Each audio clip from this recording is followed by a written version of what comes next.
Bicolano at Robin Siena. Gaggy pare, we're not your ordinary DJs. Tara, kape! Tara, kape!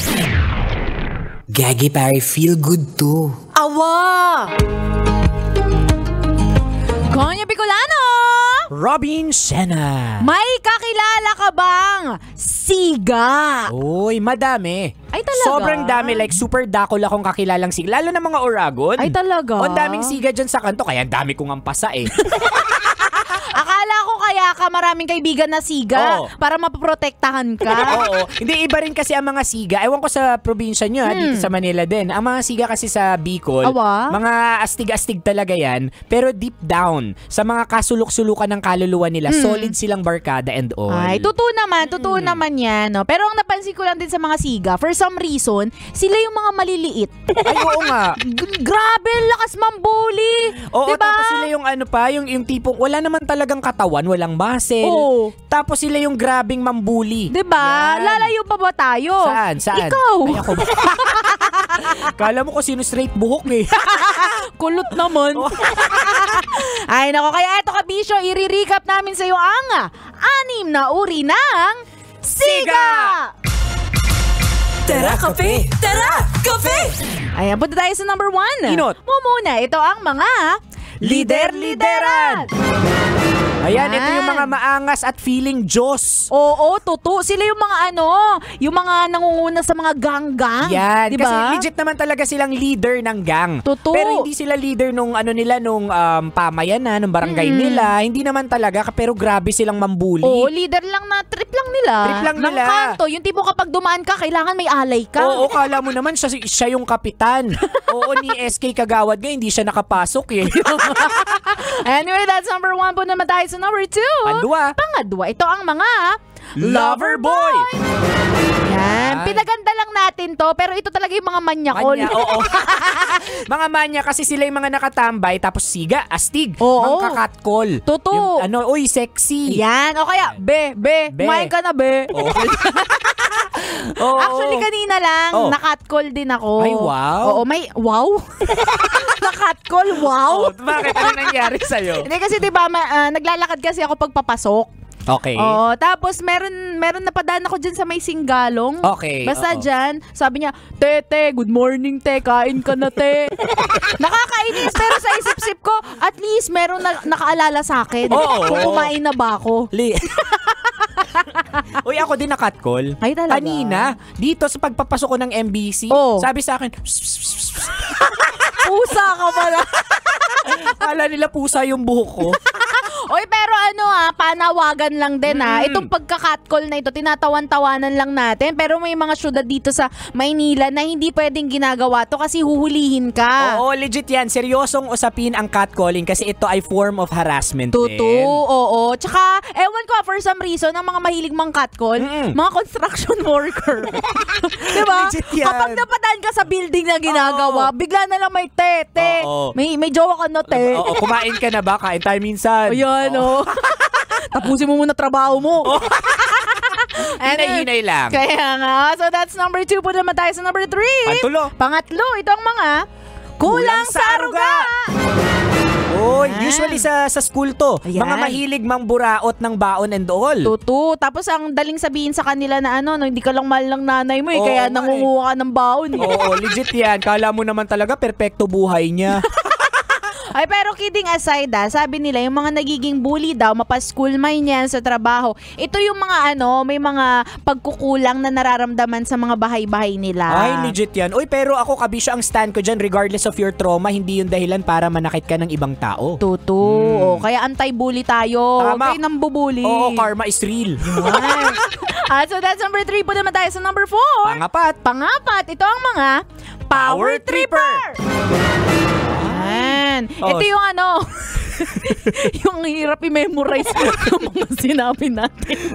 Ito mga power tripper, ginagamit nila yung mga kakayahan nila o yung position nila. Halimbawa, leader siya sa gang. Yan. Bigay mo sa akin jowa mo. Or else, tanggal ka na. Ayan. Tapos yung mga class president natin, magpapakolekta ng 5 piso para daw sa ceiling fan. 5 na yung ceiling fan ninyo sa classroom. So, saan pala dinala? Malamang sa buhok niya magpapariban.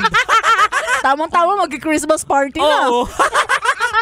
So that's number 4. Punta naman tayo sa number 5. Panglima, ito ang mga Konyotero. Yan, ito yung puro salita lang yung susuntukin kita. Ito na, susuntukin na kita. Ito na, lalapat na sa mukha mo and all. Pero wala, puro salita lang talaga sila and all. Puro narration. Eto, tinaas ko na yung kamay ko. Eto, papalapit na. Sige, hindi ka talaga tatakbo. Ayan. Hindi ka magsasorry. Sige, ako na lang. Sorry.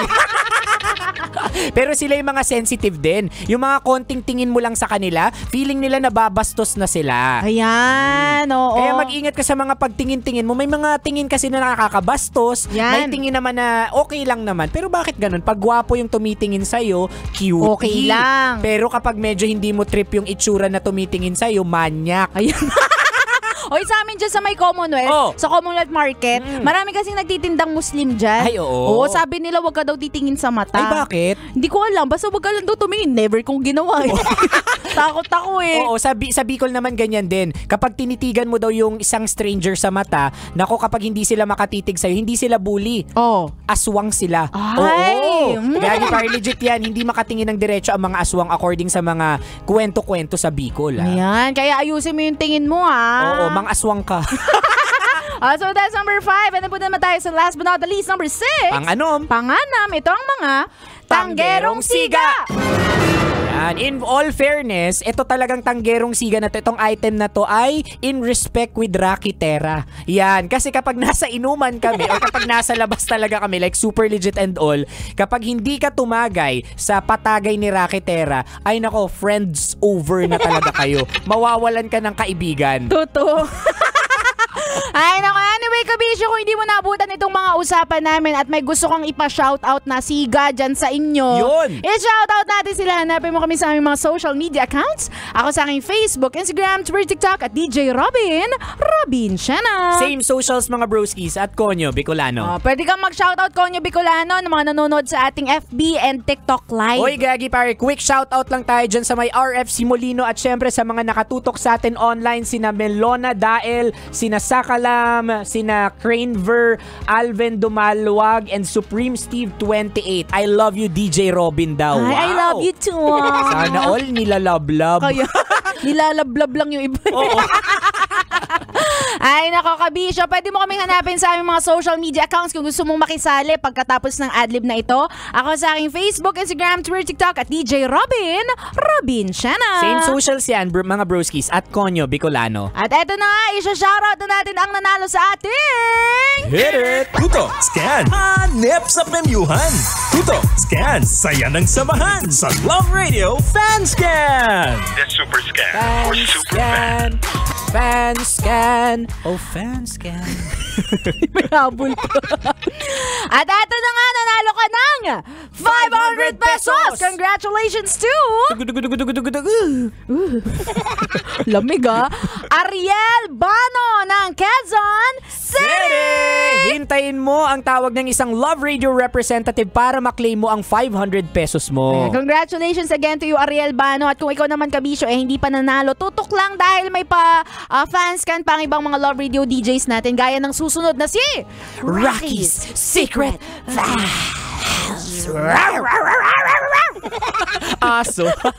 Muli, this is your pinakamagandang probinsyana, DJ Robin Siena. Your Uragong broski, like super legit and all Konyo Bicolano. At ang susunod nating kanta, eto team song to ng isang siga din. Ay, okay. Dan din. Ay, oo. Dan din. Sa kantang Dandande. Ayan. Nang bandang Dandansoy. Mang Jose!